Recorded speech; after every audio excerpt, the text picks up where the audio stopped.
কোন মহিলা যদি কোরবানির দিনে কোরবানির পশুটাকে জানালার ভাগ দিয়ে তাকায়া তাকায়া দেখে আর ইসমাইলের কথা ভাবে, আমি আমার ওই মাদেরকে বলবো, মা হাজেরা সন্তানদের সাজাইয়া স্বামীর হাতে জবাই দিতে দিছে, আর তোমার স্বামীর হাতে যখন পশুটা জবাই দিয়ে তেল মালিশ করে দিবে,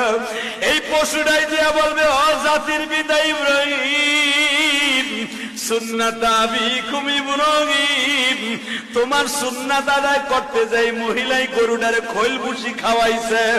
এই মহিলা গরম পানি করে দিয়ে আদর করে দিছে,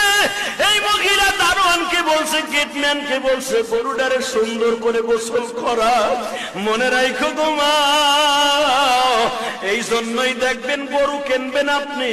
গরুটার তদারকি দিয়া দিবেন আপনার বিবির আন্ডারে। আপনার বিবি যদি এই গরুটারে তেল মালিশ করে দেয়, গরম পানি করিয়া দেয়, একটু আদর করে দাও,